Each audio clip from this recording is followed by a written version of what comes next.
बच्चों के दांतों में सड़न के कारण जब गाल सूज जाता है और अधिकतर जो जनरल प्रैक्टिशनर है इस सिचुएशन में बहुत ही एग्रेसिव डिसीजन लेते हैं दांत निकाल देने का। और ये बहुत ज़्यादा प्रचलन में हम पेशेंट्स देखते हैं जब उन्हें दांत निकालने की सलाह देते हैं तब कहीं जाके पेशेंट कुछ सर्च करके यहाँ तक पहुँचता है। ऐसी एक सक्सेस स्टोरी हम शेयर करेंगे। हमारे पास एक 4.5-5 साल का बच्चा है। लास्ट अप्रैल में करीबन 8-9 महीने पहले हमारे पास ऐसे ही आया था और साल भर पहले से वो 3-4 डॉक्टर्स को दिखा चुके थे और काफ़ी परेशान थे। गूगल सर्च करके हम तक पहुँचे। हमने अप्रैल में उनको पूरा ट्रीटमेंट दिया, पल्पेक्टमी दिया, क्राउन दिया। जो मैं हमेशा अपने पेशेंट्स को बोलता हूँ कि crown is like a Harley Davidson. वो हमारे लिए इतना अच्छा काम करता है। दांत के ऊपर जो हमने ठीक किया, उसको डिसइंफेक्ट किया, उसको संभाल के रखता है। तो सक्सेस स्टोरी क्राउन और पल्पेक्टमी की कैसे होती है वो हम देखेंगे। हमारे पास बहुत प्यारा सा मनन एक बच्चा है। क्या करो, यहाँ एक कैविटी थी और ये पूरा गाल सूजा हुआ था ना, इसका पहले सूज गया था। मुंह खोलो मनन, दिखा दो सबको। अब गुड बॉय हो, 2 बार ब्रश करते हो? हाँ। Very good. यहाँ से पूरा सूज गया था इसको, है ना, और पिंपल बनना शुरू हुआ था और सिर्फ एक ही दांत में इसको कैविटी थी। बहुत ज़्यादा बच्चा परेशान भी था। तो इस केस के माध्यम से मैं आपसे पेशेंट और पेरेंट्स के साथ हम एक छोटा सा इंटरेक्शन रिकॉर्ड कर रहे हैं जिसमें हम ये समझेंगे कि आपके जो कॉमन क्वेश्चंस हैं वो कैसे सभी के क्वेश्चंस हैं और उनको हम बहुत ही सिंपल तरीके से आपके एक्सपीरियंस क्योंकि 8-9 महीने का हो चुका है और साल भर से आप परेशान थे। मेरे हिसाब से आपका जो एक राय बनी है एक पीडियाट्रिक डेंटल ट्रीटमेंट के बारे में बेसिकली, क्योंकि अड़चन सिर्फ एक ही है कि पेरेंट्स को पता नहीं है कि बच्चों के डेंटिस्ट होते हैं और डेंटिस्ट जो है जो काम कर रहे हैं वो पेरेंट्स तक पहुंच नहीं पा रहे। ठीक है, तो आज हमारा जो छोटा सा इंटरव्यू हम ले रहे हैं आपसे टेस्टिमोनी, वो इसमें बहुत सारे पेरेंट्स को ये डिसाइड करने में आसान करेगा कि वो जल्दी जाके प्रॉपर प्लेस पे डेडिकेटेड पीडियाट्रिक डेंटल क्लिनिक्स पे जाके बच्चों का इलाज कराएं जो कि पूरी तरीके से बच्चों के लिए होता है। तो हमारे साथ रतलाम से हैं सर, और सर बहुत अच्छा फील्ड वर्क में है और मैं वही उनसे चर्चा कर रहा था कि फील्ड वर्क में रहते हुए भी उनको एक सही इलाज नहीं मिल पाया। सर मैं थोड़ा सा पीछे जाके हम बात करेंगे कि इनकी प्रॉब्लम्स क्या थी और आप यहाँ तक कैसे आए, फिर बाद में हम सक्सेस के बारे में बात करें। जी हाँ, मेरा नाम अतुल माकोड़े है और मैं रतलाम से बिलोंग करता हूँ और हम जो है लगभग अभी 2.5 साल बाद वापस सर के पास आए हैं चेकअप कराने के लिए। लगभग अप्रैल या मई 2022 से हम लोग परेशान थे इस बच्चे के ट्रीटमेंट के लिए। एक छोटी सी कैविटी हो गई थी बच्चे के दांत में। इस कैविटी को दूर करने के लिए लगभग हम 3 डेंटल डॉक्टर्स के पास में हम गए रतलाम में, पर हमें सेटिस्फाइंग जो था वो उसका इलाज नहीं मिला और हमने हर तरह के अच्छे डेंटिस्ट को फॉलो किया वहाँ पर कि हमने पूरी तरीके से उनको रिलाई किया। After that we did not get any satisfaction. क्या क्या प्रॉब्लम्स आ रही थी? जैसे सबसे पहले आपने जब नोटिस किया, आई एम रियली अप्रिशिएट आपको कि आपने सिंगल टूथ में कैविटी को नोटिस किया। ये सबसे अच्छी बात है, नहीं तो पेरेंट्स बहुत कुछ खराब हो जाता है तब तक भी उस चीज के लिए नहीं रहते हैं।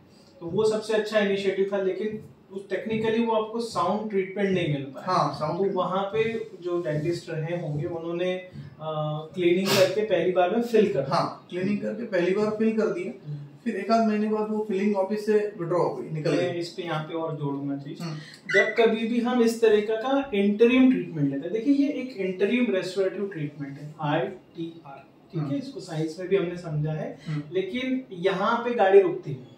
ठीक है, मान लीजिए कि आज हमको डायबिटीज हुई, हम गए डॉक्टर के पास, उन्होंने बोला डायबिटीज, ब्लड शुगर बढ़ा हुआ है, ये फटाफट ये दवाई शुरू करनी है, ये मॉडिफिकेशंस करने हैं।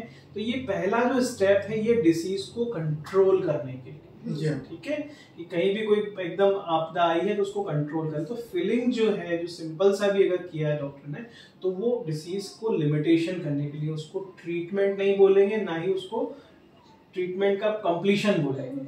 वहां आपकी जो मिस्टेक्स हमेशा पेरेंट्स की होती है कि वो सिंपल फिलिंग्स के लिए जाते हैं और कई बार ऐसा भी होता है कि मैं उनको डेफिनेटिव ट्रीटमेंट्स बोलता हूँ, कॉम्प्रिहेंसिव ट्रीटमेंट बोलता हूँ कि कैप वगैरह सब कुछ लगेगा, तो वो उनको कंफ्यूज हो जाते हैं और वो फिर या तो ड्रॉप आउट हो जाते हैं या फिर जहां उनको उनकी पसंद का ट्रीटमेंट मिलता है वहां चले जाते हैं। बट इसमें नुकसान क्या होता है, एक तो समय चला जाता है, दूसरी बात उस समय में इन्फेक्शन वापस बढ़ जाता है। वैसा ही यहाँ हुआ। तो जब कभी भी हम कैविटी के ऊपर काम करते हैं तो हमें उनके कॉजेस पे भी काम करना होता है कि कैविटी आखिर उस बच्चे में हो क्यों रही है, उस बच्चे में हो भी रही है तो उसी एक दांत में क्यों हो रही है, और उसी एक दांत में हो रही है तो उसके एक पर्टिकुलर हिस्से में क्यों हो रही है। इन सबके डिटर्मिनेंट्स है, सबके फैक्टर्स हैं। ठीक है, हम बात कर रहे हैं, आपने बहुत अच्छे से ब्रशिंग करी है इसलिए। ठीक है, आप अपना कार्टून एंजॉय करो। तो वहां पे ये एक इसको बोलते हैं एंटीसिपेटरी गाइडेंस। ठीक है, कोई भी चीज हमने कार खरीदी तो उनको चाबी देके नहीं छोड़ देते, वो हमें फीचर्स भी बताते हैं, समझाते भी हैं। भले हम छोटा सा मिक्सर ले, उसके साथ मैनुअल नहीं। तो पीडियाट्रिक डेंटल क्लिनिक पे या कोई भी पीडियाट्रिक डेंटिस्ट है, वो ये चीज जरूर सुनिश्चित करता है कि सस्टेनेबल एंटीसिपेटरी गाइडेंस होना बहुत जरूरी है। ठीक है, कोई ट्रीटमेंट कराना ये बहुत आसान है, लेकिन उसका सक्सेस लंबे समय तक लेना ये चैलेंजिंग है और सबसे ज्यादा डिफिकल्टी यही आती है। इसीलिए मैं अगेन मेरे सारे जो भी पेरेंट्स हैं उनको बोलता रहता हूँ कि फॉलो बहुत जरूरी है, और आई अप्रिशिएट कि आप फॉलोअप्स में हो। ठीक है, नेक्स्ट उसके बाद फिर क्या सूजन वगैरह आई? उसके बाद वो फिलिंग होने के बाद में वो फिलिंग धीरे धीरे निकलना शुरू हो गई, और जो दांत था उसमें पस बनना शुरू हो गया।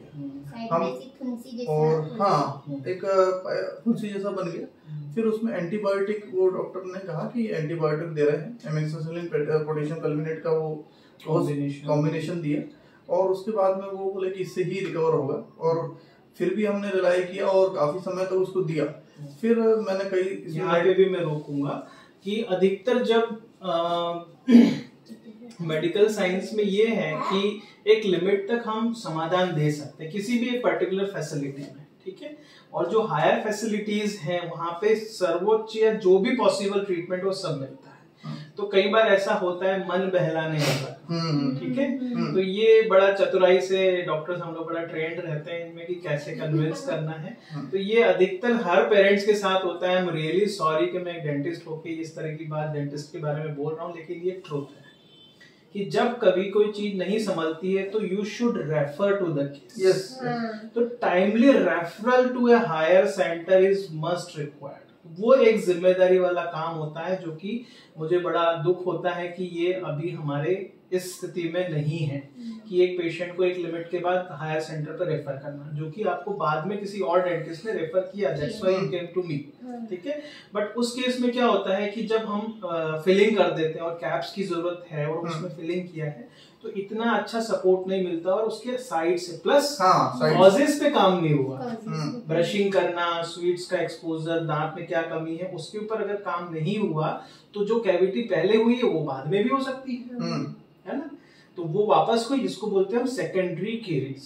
ठीक है, फिलिंग के नीचे कैविटी होना, इसको सेकेंडरी केरीज बोलते हैं। वहां से उन्होंने सीपेज किया और अब ये और हमलावर होके आगे काम करते हैं, है ना। क्योंकि क्या है कि हमने किसी चीज को रोका, फिर उन्होंने कोशिश करी तो वो और ज्यादा ताकत से हमला करता है। तो हर बार जब ये इन्फेक्शन होता है तो ये ज्यादा घातक होते जाता है। जैसे पहले दर्द हुआ, फिर पिंपल बना, फिर गाल में स्वेलिंग आ गई। तो यही बच्चे के साथ हुआ, है ना। इसीलिए मैं पूरा बहुत अच्छे से ये डिस्कशन करके पब्लिक तक आपका एक्सपीरियंस ले जाना चाह रहा हूँ ताकि और किसी का एक्सपीरियंस ना बने। ठीक है, तो उसके बाद फिर नेक्स्ट आपने डेंटिस्ट को स्विच किया। फिर एक मैडम थी तो उन्होंने चेक किया, उस समय इसने मुंह भी नहीं खोला क्योंकि दर्द काफी था उसको। तो उसने मुझे बताया कि सत्य है कि ये उस समय हमें पता चला कि पीडियोडेंटिस्ट होते हैं बच्चों के लिए। वो भी मैं बोलूंगा क्योंकि 99% एक डेंटिस्ट से या लोअर सेंटर से हमारे पास पेशेंट तभी आते हैं जब वो उसका ट्रीटमेंट नहीं कर पाते। क्यों? क्योंकि बच्चा अनकोऑपरेटिव हो जाता है। बच्चे बहुत टेंडर है, जैसे बहुत सुंदर सा फूल है उसको बहुत कैरी करके रखना है, वैसे ही बच्चे होते हैं। आप विश्वास अपना जताओ, वो पूरा आपके ऊपर विश्वास करेंगे, लेकिन जहां उनका विश्वास टूटा फिर वो आपके ऊपर विश्वास नहीं करते। और 99% केसेस में कोई डेंटिस्ट एक पीडियाट्रिक डेंटिस्ट को याद ही तब करता है जब बच्चा पूरी तरीके से अनकोऑपरेटिव हो जाता है। फिर हमारे लिए वो बहुत डिफिकल्ट हो जाता है उसको वापस कॉपरेशन। तो यहाँ मैं सभी को ये जरूर बताऊंगा कि बीडीएस के बाद 3 साल का मास्टर डिग्री पीडियाट्रिक्स में इसीलिए होता है जिसमें कि हम नॉन फार्माकोलॉजिकल और फार्माकोलॉजिकल बिहेवियर शेपिंग के बारे में हम बात करते हैं। एक छोटा बच्चा है, ठीक है। उसको आपको पढ़ाना है तो उसके लिए एक early childhood education nursery teachers की ट्रेनिंग अलग से होती है, और 12th 11th और सब्जेक्ट्स को, प्रोफेशनल सब्जेक्ट्स को पढ़ाने की प्रोफेसर्स की ट्रेनिंग अलग होती है। एक प्रोफेसर एक छोटे नर्सरी के बच्चे को नहीं पढ़ा सकता और एक नर्सरी का टीचर प्रोफेसर को नहीं पढ़ा सकता हायर स्टडीज। तो वैसा ही जैसे एक पीडियाट्रिशियन हमारी फैमिली में होता है, हम हर चीज के लिए एमडी मेडिसिन के पास नहीं जाते, हम बच्चों के लिए बच्चों के डॉक्टर या शिशु रोग विशेषज्ञ के पास जाते हैं, वैसे ही बच्चों के लिए होता है।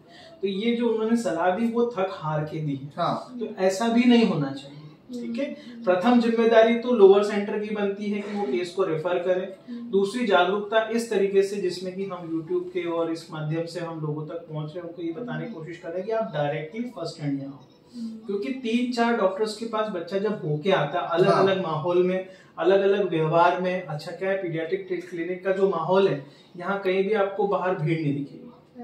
क्लिनिक में इस तरीके से व्यवस्था की है कि आपको ऐसा लगेगा कि नहीं हम क्लास में हैं, बच्चों की क्लास में या क्लिनिक में। तो इससे क्या बच्चा डिसेंसिटाइज हो जाता है, जो उसकी घबराहट है, जो उसकी झिझक है, वो सारी हमारी वहीं डिसेंसिटाइज हो जाती है। This is called desensitization.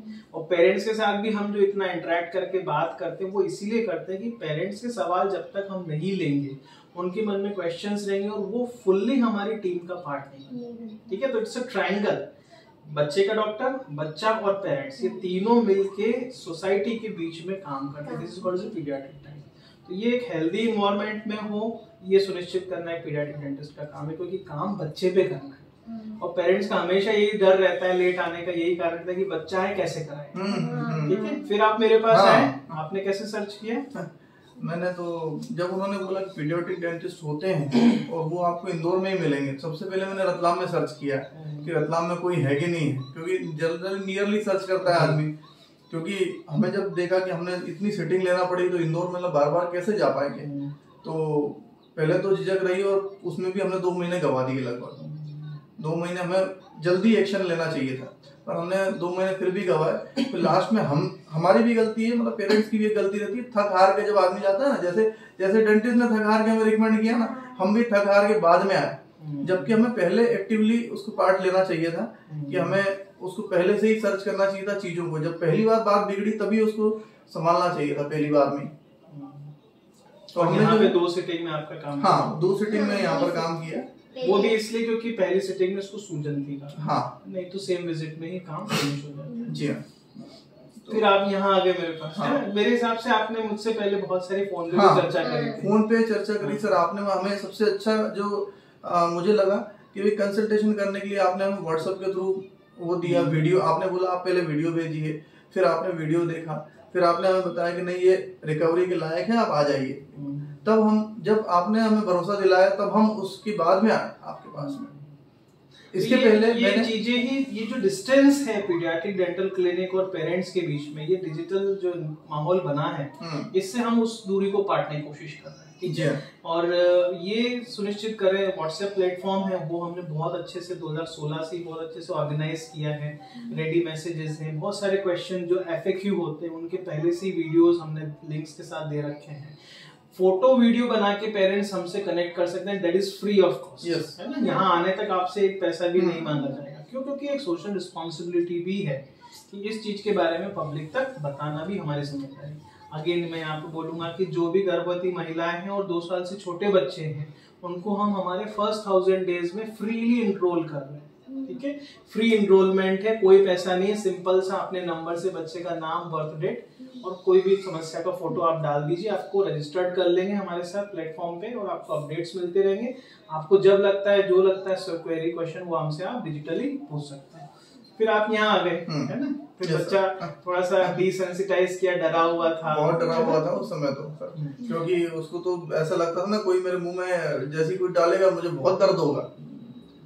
इतना किया एक बार ऐसे कैपिंग के टाइम थोड़ा सा रोया ताकि अपने पल्पेक्टोमी पूरी करेंगे और रोया। हमें खुद को नहीं पता चला कि 10 मिनट में हो गया, जबकि वो वहाँ हमने रतलाम में करीबन इसके लिए पल्पेक्टोमी के लिए 5 सीटिंग तो सिर्फ क्लीनिंग के लिए और 8 एक सीटिंग उसके अंदर वो मसाला भरने की। तो उसका रीजन मैं देता हूँ, क्योंकि अगर आप देखिए, मैं किसी चीज को डिस्क्रिमिनेट नहीं कर रहा हूँ, लेकिन अगर कोई एक पर्टिकुलर फॉर्मेट में काम करे, जैसे यहाँ बच्चों का ही काम, तो हमें पता है बच्चों को ज्यादा देर बिठाना बाहर और ज्यादा देर यहाँ पे इंगेज करना या बार बार इंगेज करना उनकी बिहेवियर शेपिंग को या उनके बिहेवियर या उनकी कैपेबिलिटी को कम करता है।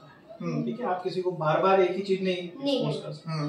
तो कोशिश यही होती है कि उसको पहले डिसेंसिटाइज फटाफट काम निपटाया जाए, बातचीत करके, खेल खेल में, टीवी डिस्प्ले है, खेलने की सारी चीजें हैं, तो ये सारी चीजें सब एड ऑन करके ट्रीटमेंट को सक्सेस देते हैं। ठीक है, बिजी प्रैक्टिस में क्या होता है कि 4 पेशेंट बाहर बैठे हैं, उनको भी फिनिश करना है, बच्चा है वो आधी चीजें उसको बात करने रोने धोने में चली जाती है, हमारा कम से कम 4 गुना टाइम जाता है।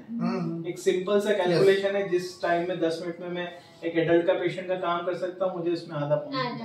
ठीक है, तो टाइम देना पड़ता है। वही बच्चों के डेंटिस्ट जो है वो पेशेनेट होते हैं और उनमें पेशेंस लेवल भी ज्यादा होता है, क्योंकि इतने सारे बच्चों को ट्रीट करके, छोटे बच्चों को रोना धोना, चीखना चिल्लाना, फिर उनको प्यार मोहब्बत से अपनी बातें समझा के करना, ये हमारे दिन का रूटीन पार्ट होता है। ये हमारी बॉडी लैंग्वेज में बिल्कुल समाहित हो जाता है। तो ये हमारे लिए कभी भी ऐसा नहीं होता है।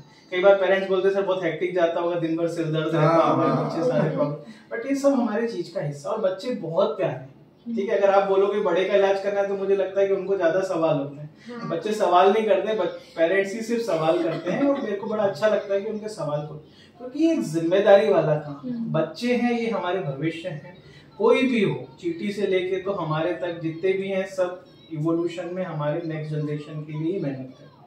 तो ये मेरा सिंपल सा एक मैसेज सभी को है। इंटरव्यू काफी बड़ा किया है, लेकिन हमने ये मैसेज देने की कोशिश करी है कि आप बिल्कुल हिचके नहीं, अपने निकटतम पीडियाट्रिक डेंटिस्ट के पास जाएं। गूगल में सिर्फ आपको डालना है पीडियाट्रिक डेंटिस्ट नियर मी। आप कहीं भी हो दुनिया में, आपके 100-200 किलोमीटर में तो आपको बुरी से बुरी स्थिति में भी मिल जाएंगे। जाइए, बात करिए, डिजिटल प्लेटफॉर्म है, व्हाट्सएप करिए, फोटो भेजिए। नहीं कोई मिल रहा है, मुझे भेजिए मेरे नंबर पे 9407166257। आप दुनिया में कहीं भी होंगे, मैं आपको जिम्मेदारी से कोऑर्डिनेट करूंगा नियर जो आपका पीडियाट्रिक डेंटिस्ट होगा, और ये सुनिश्चित करेंगे कि बच्चे को प्रॉपर गाइडेंस मिल जाए, ट्रीटमेंट मिल जाए और प्रिवेंटिव पार्ट हमारा स्ट्रांग हो जाए। ठीक है, तो ये है, और दिवाली आने वाली है, खूब मस्ती करेंगे। एक चीज और बोलना चाह रहा था सर मैं जी, कि जब आपने हमें ट्रीट किया, हमने इतनी दवाइयां दी इस बच्चे को, तो मैं खुद भी डर गया था।